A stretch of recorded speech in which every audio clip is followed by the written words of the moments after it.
In the backstage chaos, 72-year-old Margaret Hale stood before creative director Stephanie Laurent, holding a dress the house had never seen. This is what you've been working on.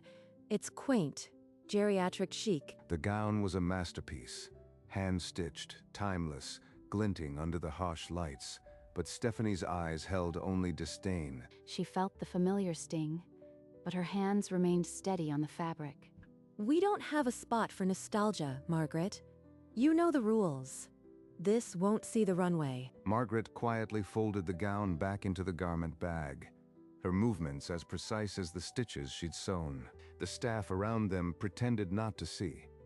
Models were lined up, makeup brushes flying, and old seamstress's pain was just noise. Not nostalgia, she thought, but she didn't say it aloud. Not yet. She walked through the glass doors into the cold morning, the rejected design held against her chest like a silent accusation. The door shut. The city went on, unaware that the dress she carried held more history than any design on that runway. Margaret unlocked the small apartment door, the garment bag heavy on her shoulder. She didn't turn on the light. She hung the bag on the dress form by the window and gently unzipped it, the gown spilling out like a quiet sigh. They'd never seen the stitches, not really. They saw her age, her cardigan, and they stopped looking. She crossed to the shelf and lifted a worn black and white photograph. A young woman stood beside a smiling Alexander Vance. You told them, didn't you, Alexander? You told them the stitch was yours, but I taught it to you in that cramped back room. She set the frame down and opened a small wooden box. Inside, a letter, its edges soft with age. Dearest Margaret, the signature stitch you gave me will define this house. I promise one day, everyone will know your name. One day never came. He died, and the house built an empire on my needle, and they don't even remember my face. Her hands moved to the gown on the mannequin, tracing the very stitch she had invented, the same one that made the brand iconic. And yet that afternoon, the creative director had called it geriatric chic. The irony sat in the room like a third presence. The morning of the show, backstage at Vance House was a pressure cooker. Stephanie Laurent swept through, voice sharp as a blade. This finale dress will silence every critic. My cut, my vision, not a stitch out of place. The dress hung on a mannequin, modern and severe, but the light caught a place where the fabric pulled just slightly wrong. Miss Laurent, this seam here, it's starting to give. If she walks with it like this, It's fine. The lighting will hide it. Don't panic over nothing. We don't have time for amateur nerves. but it wasn't nothing. Lila had stitched long enough to recognize a disaster waiting to happen. In the far corner, Margaret arrived with her sewing kit, hired for the day's minor repairs. Hems, buttons, the invisible work.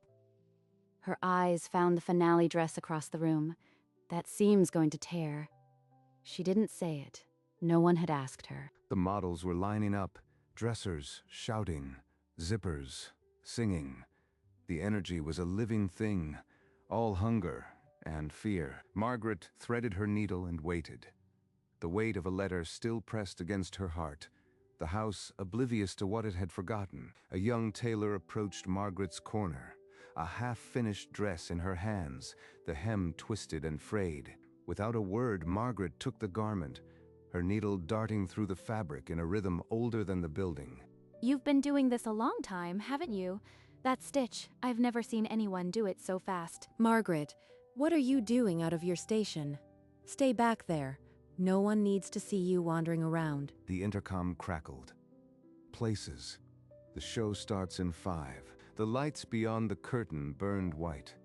The first notes of the soundtrack thumped through the walls. The first model stepped out in a sharp-shouldered jacket, and the audience's polite applause drifted backstage. Backstage, models were lining up, some crossing themselves, some adjusting their expressions like masks. Margaret sat in her corner, threading another needle.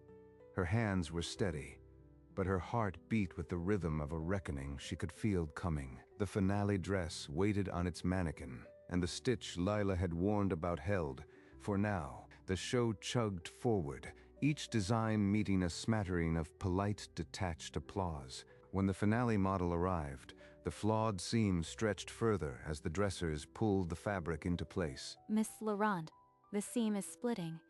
If she walks now, the whole thing could. Stop. We're behind schedule. The audience won't notice a tiny thread. She walks. Lila reached for a needle, but Stephanie stepped in front of her, blocking the fix. The model positioned herself, and with each shift, the seam gaped wider. In the wings, the line of models thinned.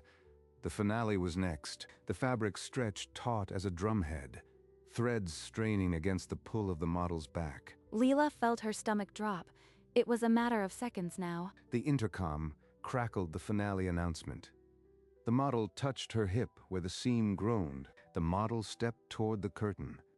The seam groaned once, then split with a sound like a gasp, turned inside out. The dress, it's gone. Fabric tore from hip to hem. The model froze, the ruined gown hanging from her shoulders like a broken promise. No. Fix it. Someone fix it now. Backstage erupted. Seamstresses lunged for pins, but the tear was too large. Stephanie's face went white. The finale is in 60 seconds. Somebody give me a dress.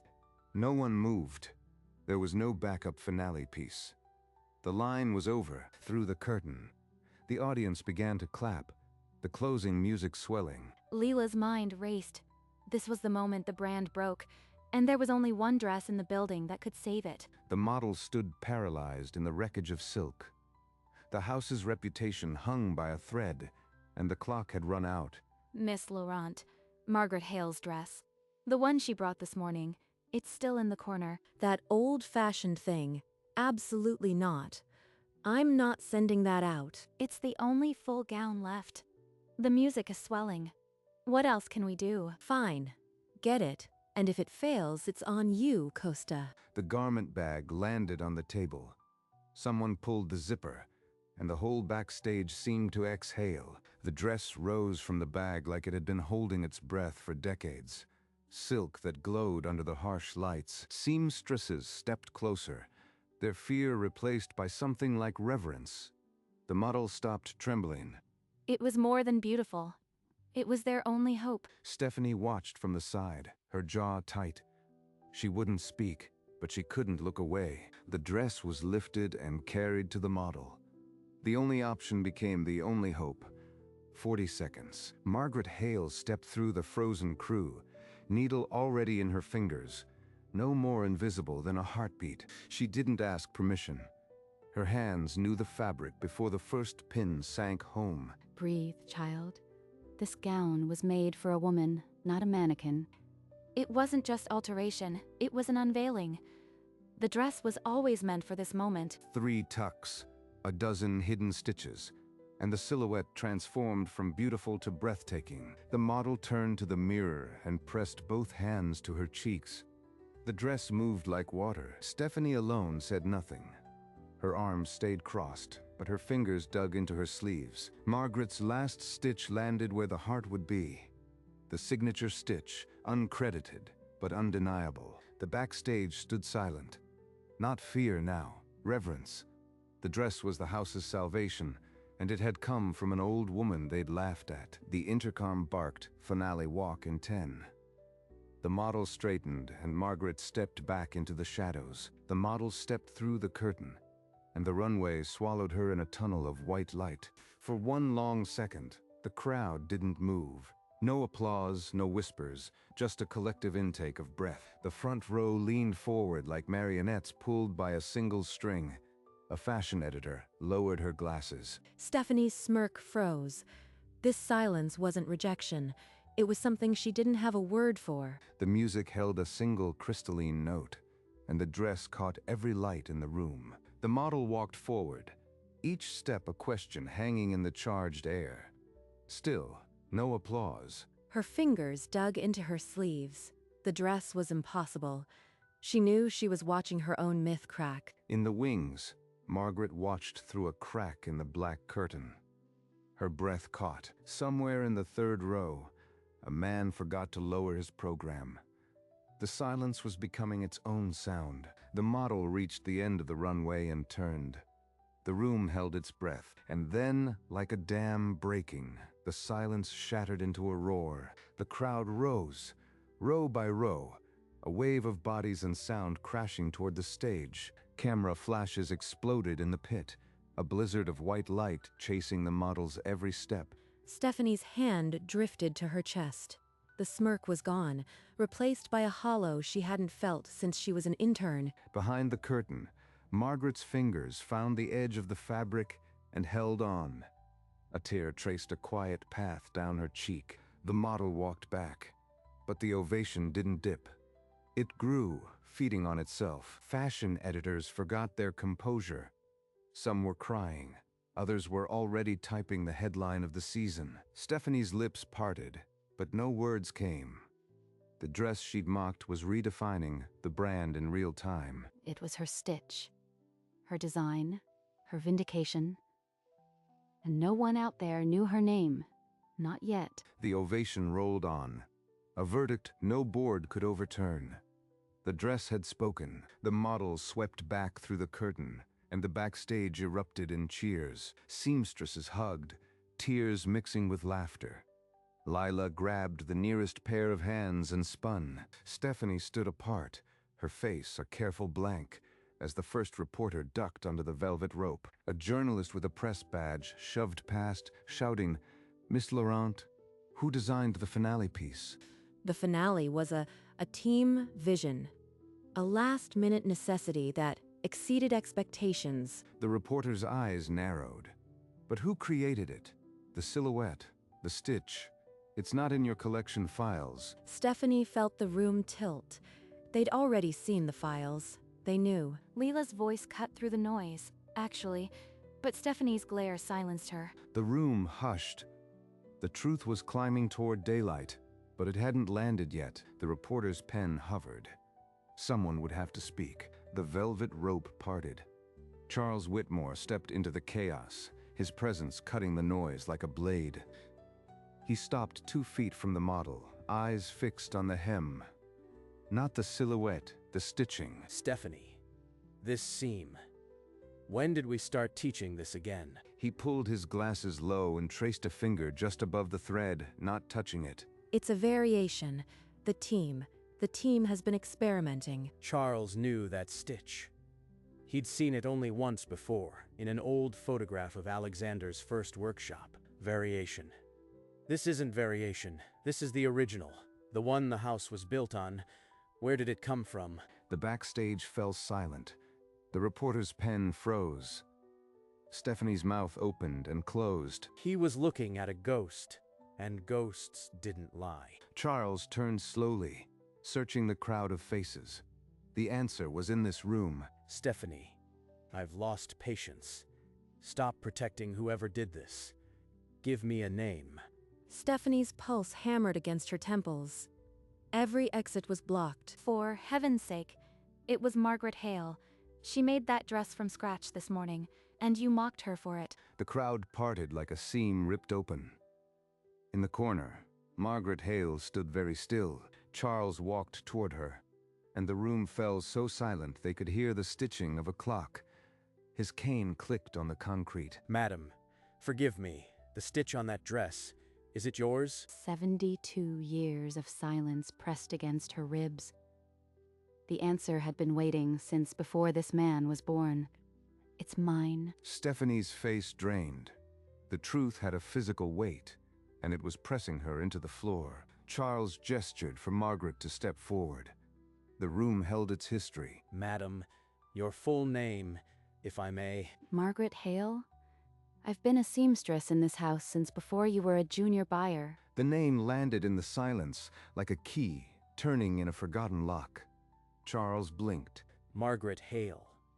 I remember that name. Alexander wrote of a seamstress who... I taught Alexander Vance, the stitch that built this house. The one on that dress is mine. Stephanie's laugh cut through the quiet, bitter and brittle. You expect anyone to believe that? An old seamstress trained the founder? But the room did not move.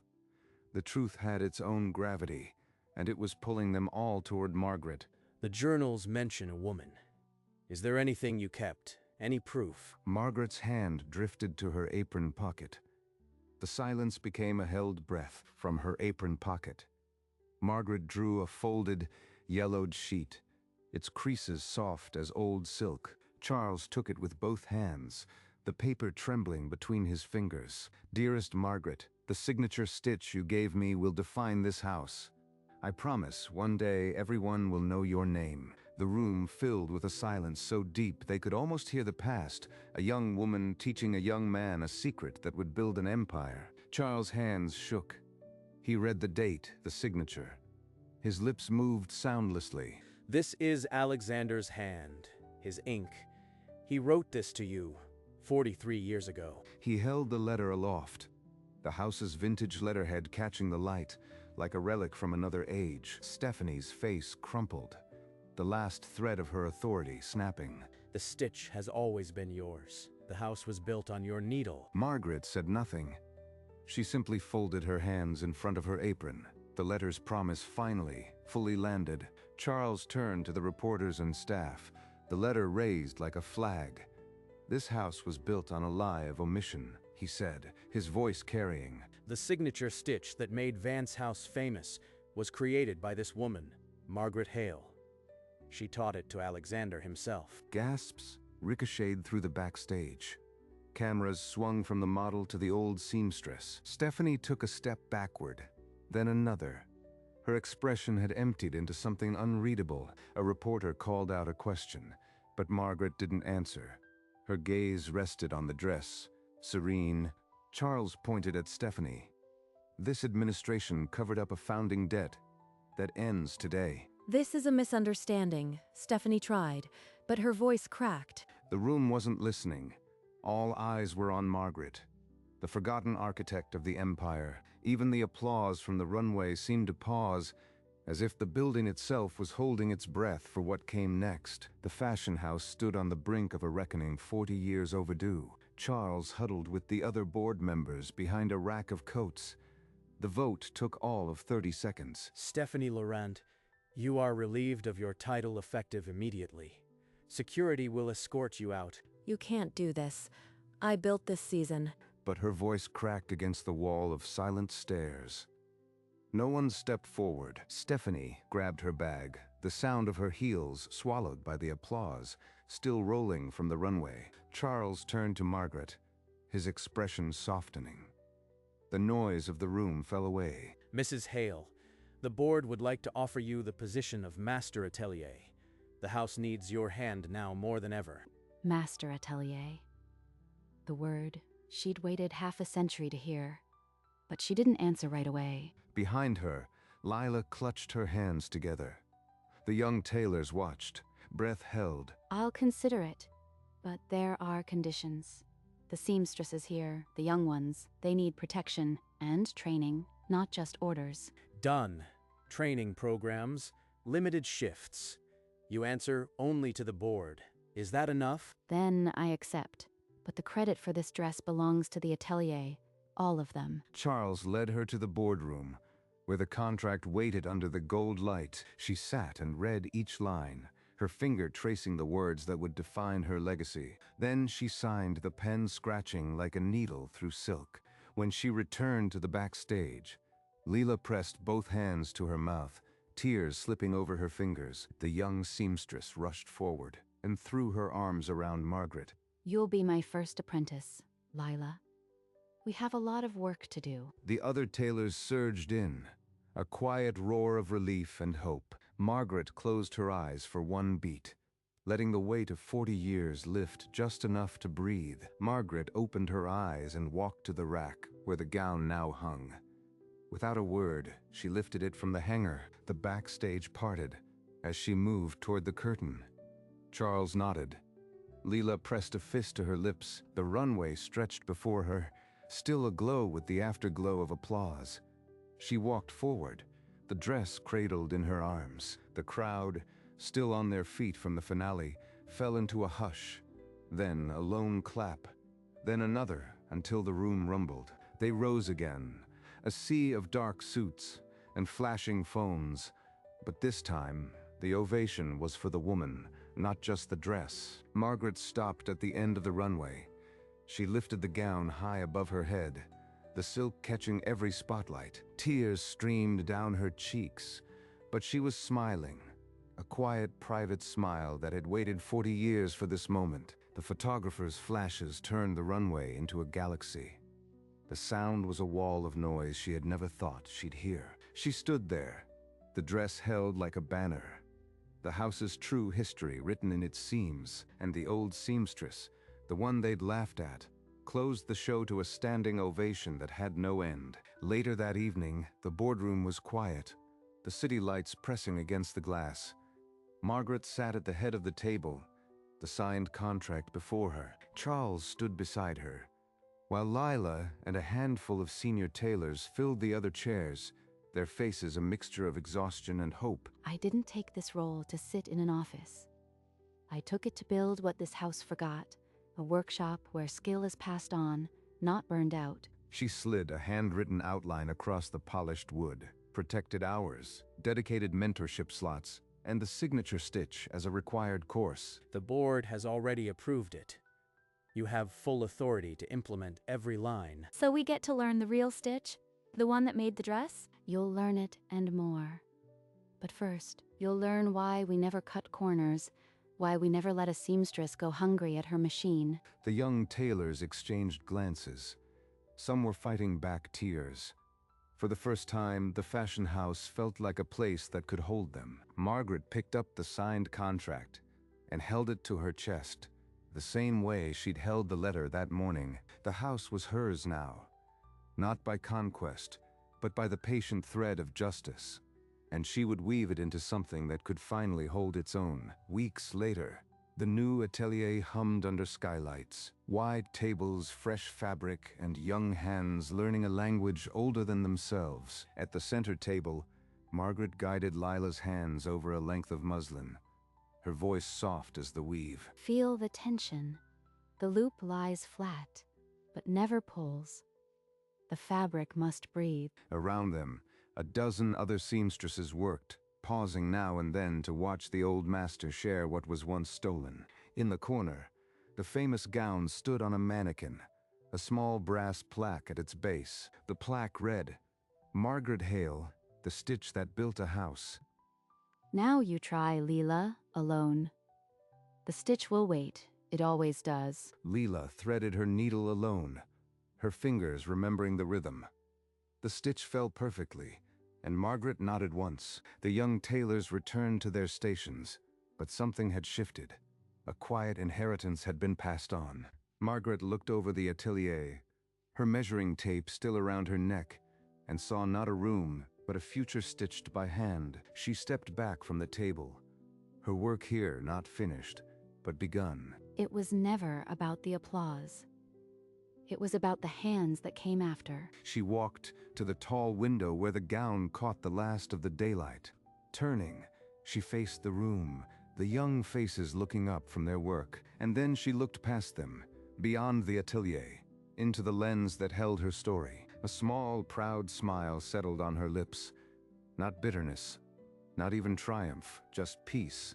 Behind her, the gown glowed, the plaque catching the light, the stitch eternal. The old seamstress, once laughed at. Now the heart of the house she had built long before they knew her name. Margaret Hale closed her eyes for just a moment, then opened them, and the world saw her, and the atelier hummed on, a future stitched by hand.